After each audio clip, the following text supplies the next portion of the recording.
Well, they did it. It took them 5 months, but they finally did it. They Metsed. So what is Metsing? It's simple. It's a bad play or a bad decision by a coach or a bad move by a GM that cost a team a chance to win a championship in any sport. And when it happens to the Mets, it's called Metsing. When it happens to anyone else, it's a blip in their history and they get a shot at redemption and it's not brought up. People just love to dogpile on the Mets, make fun of the Mets, and enjoy Mets fans' pain. So they got their own verb for it over the years. So now that we know what Metsing is, we got to look at the instances of the Mets Metsing in 2022, and there were 3 of them. The first one was Max Scherzer being left in way too long against the Rockies in August. Now, Scherzer had the oblique injury. He missed about 6 weeks with it earlier in the season. He pitched great coming off it. They pushed him way too hard, way too soon. In this game against the Rockies, you see it here. He got this ground out to end the 6th inning. Take a look at that pitch count number. 96 pitches on that out. There is no way he could ever go back into the game knowing his age and his history with dead arms at the end of the year, right? Absolutely wrong. For some reason, Buck Showalter decided to put him back out for the 7th, starting at 96 pitches. He let Max get all the way to 112. And while if you look at the stats for the rest of the year, Max pitched fine his next 3 starts. He had an IL start in between the first start and the second and third start, and he could never reach 80 pitches without getting gassed again the rest of the year. He definitely had arm fatigue. He definitely had a dead arm. It's not an excuse. He was healthy enough to pitch. That definitely explains why he couldn't locate anywhere near the level he used to be able to this season before that start. That start going back out there for 112 pitches made absolutely no sense, and it definitely ruined the season of the Mets' second ace, which made a massive impact in the Braves series and in the playoffs. Now, the second Mets moment happens a month later, so I gotta talk quickly about September and how the team identity changed, because it was the setup to this moment. The team all year long was great in close games. They were great on defense. They didn't beat themselves. And they would have great situational hitting and productive outs to score runs.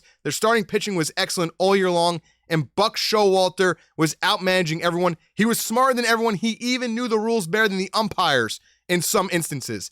That all went down the drain in September. The team became inconsistent. Almost every game was a blowout one way or the other. Diaz couldn't be used. Their fielding faltered. They made mental mistakes in the field. There was way too many instances of bases loaded, no outs, and the Mets getting less than 2 runs home in those innings, which is completely unacceptable. And there was a general lack of urgency, and Buck was at the helm of this because he made way too many pitching mistakes for the entire month of September. And then I'm not doing this to blame injuries, but there was an identity-changing injury that explains why all the offensive issues happened.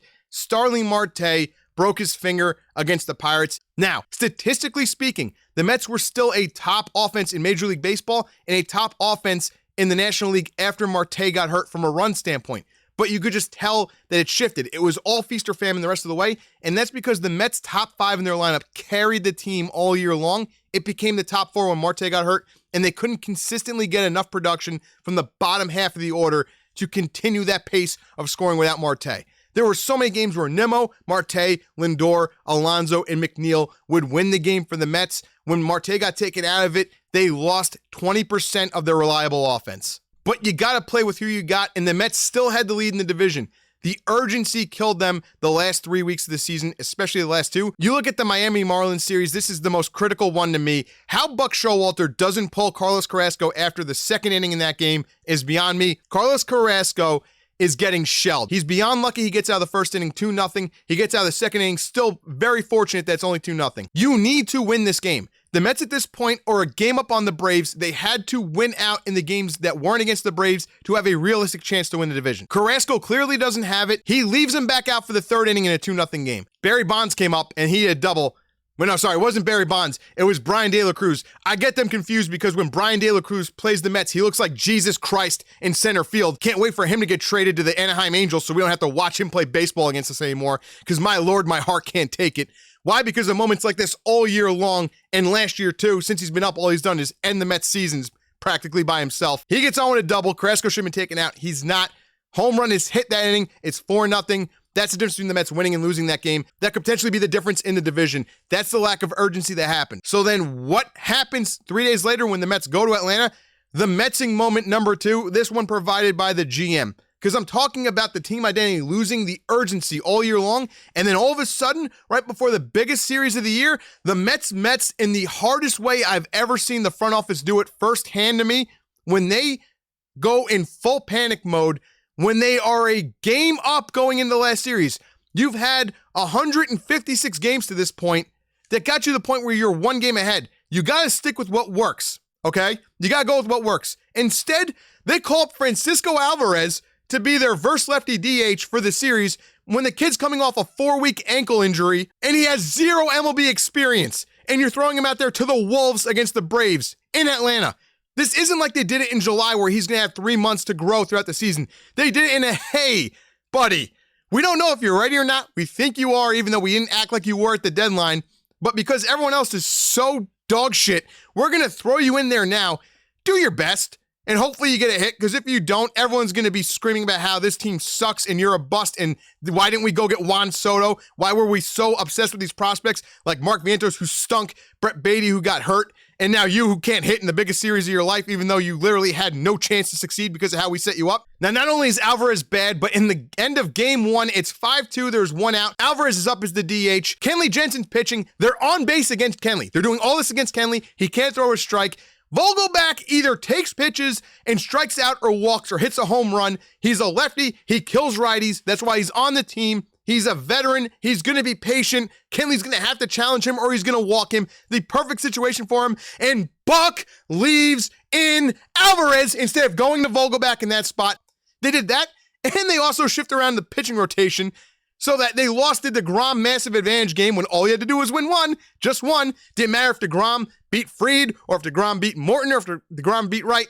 You had to shift around the whole rotation. So DeGrom loses his start, Max Scherzer loses his start, and then Chris Bassett, which was the Mets moment of the series, brought to you by Buck Showalter. They finally had a lead. They're finally hitting. Left too many runners on base again. They should have scored more runs off of Morton. 3-2 in the bottom of the third. Bassett can't throw a strike. He walks Olsen. Should have been the end of his day. No doubt about it. Trevor May's ready to go. Trevor May pitching a lot better at that point in the year than he was earlier in the year. He was actually hitting his stride at the perfect time for the team for the end of the year in the playoffs. Decides to leave Bassett in to face d'Arnaud. Base hit up the middle. Definitely left in too long. The same exact situation as Carrasco. And boom, 4-3 Braves. Braves win by the final score of 5-3. That was it. That was the difference. They're now in the wild card game instead of the division round. Joe Musgrove was the best pitcher in the series. And of course, we got to talk about it. This is just the formality, the final ceremonial Metsing of the year. They made Musgrove get his ears checked, and we're going to be honest here. My real honest opinion on sports and media, that's the whole point of my channel is. So here it is. Musgrove, 1,000% was cheating in that game, quote-unquote cheating. It doesn't matter. The league doesn't care about it. They didn't want people using spider tack last year because of how much the ratings dropped with the offensive numbers being so down. That's why they did something about it in the middle of the season. They were panicking about their TV money. That's just my personal belief on it. So was Musgrove cheating? Yes, but they weren't going to take him out. Just like Valdez was probably cheating in game 2 against the Phillies in the World Series when he had different mitts. The league doesn't care. They just want you to not make it blatantly obvious like that pine tar incident when Michael Pineda was against the Red Sox a few years ago. So Buck did what he had to do. I get what he was doing. I think it's more honestly a Metsing that he waited until the 6th inning to do the ear check. And of course, Musgrove just doesn't get knocked out of the game because they're not going to take him out in that spot. And he continues to shove and he stares down the Mets dugout. And the Mets wind up losing. They get eliminated from the playoffs. And that is how the Mets again in 2022. We'll see what 2023 brings. And speaking of 2023, for all MLB fans, the next video on this channel is going to be the overlooked free agents of this class, because there are a lot of role players who are going to make a big difference down the line. They're not being talked about because of how top heavy the names are on this free agency list. So make sure you're subbed to the channel for that. Again, if you enjoyed this video, make sure you hit the like button, share it with your friends. It helps me out. Word of mouth is great. I appreciate everyone that stopped in. If you're a Met fan, keep your head up. If you're a Met hater, hey man, I appreciate the hate watching. If you enjoy hate watching too, there's gonna be plenty of moments of rage on this channel that you'll be able to enjoy. So thank you everyone. The underrated free agent video will be out within 48 hours. I'll see you guys then.